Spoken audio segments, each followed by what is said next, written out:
நிச்சயமா பாக்யராஜ் ஒரு சின்ன இடையூறுக்கு மன்னிக்கணும். தற்போது விஜயுடைய குடும்பத்தார், அவருடைய அப்பா அம்மா மற்றும் அவர் குடும்பத்தார் எல்லாம் சந்தோஷ காட்சியில் இருக்கின்ற காட்சிகள் முழு திரையிலே தற்போது பார்க்கலாம். முதல் காட்சிகளாக நமக்கு வந்திருக்கிறது.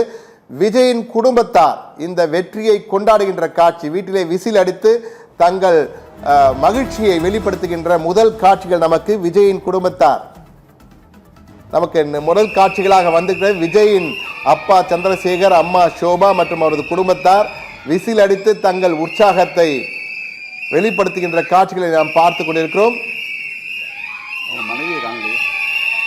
விஜயின் குடும்பத்தில் சிலர் மிஸ்ஸிங், ஆனால் பலர் இருக்கிறார்கள். அந்த சிலர் மிஸ்ஸிங் குறித்து அனைவருக்கும் தெரியும். இருந்தாலும் அவருடைய மற்ற குடும்பத்தினர், அவருடைய தாய் வீட்டு குடும்பத்தினர் என்று சொல்லலாம், பிறந்த வீட்டில் குடும்பத்தினர் என்று சொல்லலாம். விஜயின் பிறந்த வீட்டு குடும்பத்தாரின் சந்தோஷ காட்சிகளை நாம் பார்த்து கொண்டிருக்கிறோம். விசில் சத்தம் காதை பிளக்கிறது என்றுதான் கூற வேண்டும். சிறு குழந்தைகள் முதல் பெரியவர்கள் வரை விஜயின் ரசிகர்கள் போல அவர்கள் அந்த வெற்றியை கொண்டாடுகின்ற முதல் காட்சிகள் நமக்கு வந்திருக்கிறது. தற்போது நீங்கள் பேசலாம் பாக்கியராஜ். இல்லை, இது அவங்களுக்கு சந்தோஷமான விஷயம்தான். ஒரு மகன் ஒரு சினிமா துறையில் மிகப்பெரிய அளவில் சாதிச்சு ஒரு சூப்பர் ஸ்டார் ஆகி இன்னைக்கு ஒரு தமிழக முதலமைச்சருங்கிறது ஒரு சாதாரண விஷயம் கிடையாது. ஆனால் எவ்வளோ பெரிய பொறுப்பை மக்கள் அவரிடத்தில் ஒப்படைத்திருக்கிறார் என்ற அந்த பொறுப்புணர்வோடு அவர் நடந்து கொள்ள வேண்டும். அதுதான் கேள்வி. இப்போ ஆமாம், இப்போ மக்கள் எல்லாம் ஓட்டு போட்டாங்க, அவர் ஒரு தலைவராக தேர்ந்தெடுத்திருக்கிறாங்க. இப்பயும் நான் சொல்கிறேன், தலைவராக இருப்பதற்கு சித்தாந்தங்கள் தேவை, தலைவராக இருப்பதற்கு பாலிசி மேக்கிங் தேவை, தலைவராக இருப்பதற்கு கொள்கைகள் தேவை.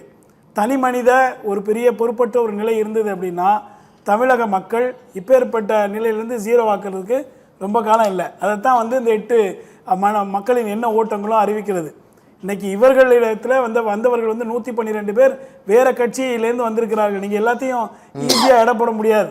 வேட்பாளர்கள் வேற கட்சியிலிருந்து வந்த நபர்கள் தான் இன்றைக்கு 116 பேருக்கு வாய்ப்பு கொடுத்திருக்காரு. ஆமாம், வாய்ப்பு கொடுத்துருக்காரு.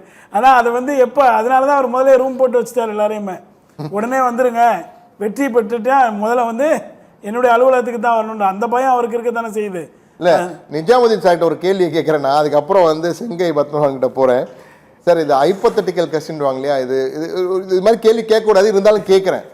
இப்போ ஒரு புதுமையாக வந்த ஒரு நியூ என்ட்ரன்ட் தாவேக்கா இப்படி ஆட்சியை பிடிக்க வாய்ப்பு ஏற்பட்டிருக்க சூழ்நிலையில் இவங்க யாரும் வந்திருக்க, நம்ம 2 பேரும் மோதி போன திமுகவும் அதிமுகவும் கூட்டணி வைக்க வாய்ப்பு இருக்கா?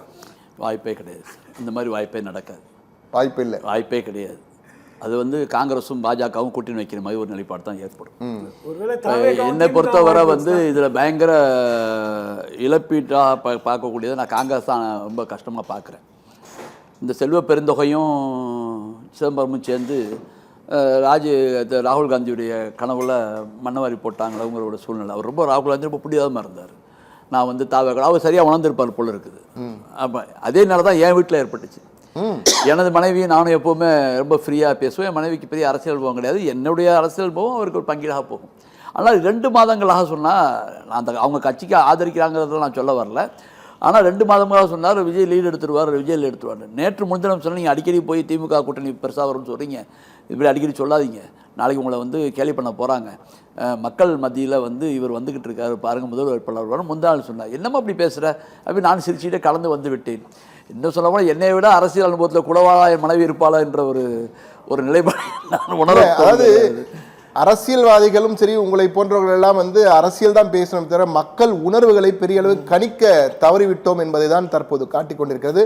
உங்கள் இல்லாளுடைய கணிப்பு மிக சரியாக இருந்திருக்கு. மக்கள் மாற்றத்தை உணர்ந்திருக்க, அண்டர் கரண்ட் ஒர்க் ஆயிருக்கு மிகப்பெரிய அளவுக்கு. நிச்சயமா செங்கை பத்மநாபன். இல்லை, ஒரே ஒரு நிமிஷம், இன்னொரு செய்தி. இப்போ விஜயுடைய குடும்பத்துடைய சந்தோஷத்தை நான் பார்த்தேன்.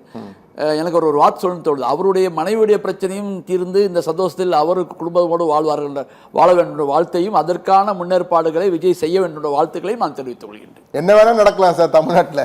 சொல்லுங்க செங்கை பத்மநாபன். காலம் கடந்த முடிவு காங்கிரஸ், கம்யூனிஸ்ட், விசிகா இருந்தாலும் அந்த தலைவர்களுக்கு வாழ்த்து வரவேற்கிறோம். நிச்சயமாக அதிகாரப்பூர்வமாக வரல. இது அந்த செய்திக்கு காது வழி வந்த செய்திக்கு காது வழி பதில்.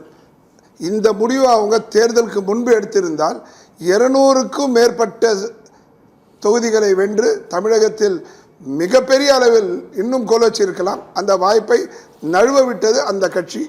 ஆனால் ராஜீவ்காந்தி அவர்கள் இன்றளவும் ராகுல் காந்தி அவர்கள் இன்றளவும் தன்னுடைய வருத்தத்தை பதிவு செய்திருக்கின்றார். செல்வ பெருந்தகையை ஏற்கவில்லை.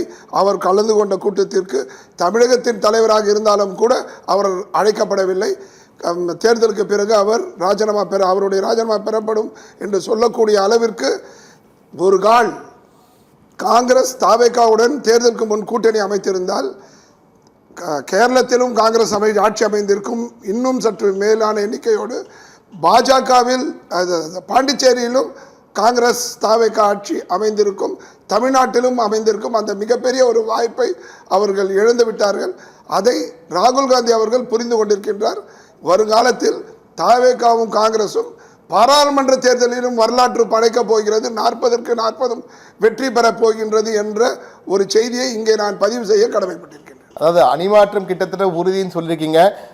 தொடர்ந்து பேசுவோம். ஆனால் நேர்களே, ஒரு மிக முக்கியமான செய்தி இடைவேளைக்கு பிறகு நாங்கள் தரப்போகிறோம். என்னவென்றால், இப்போ தொகுதியெல்லாம் நம்ம பார்த்து கொண்டிருக்கோம். தாவேகா 105, அதிமுக 71, திமுக 58 என்று. இதிலே மிகப்பெரிய மாற்றம் வருவதற்கு வாய்ப்பு இருக்கிறது.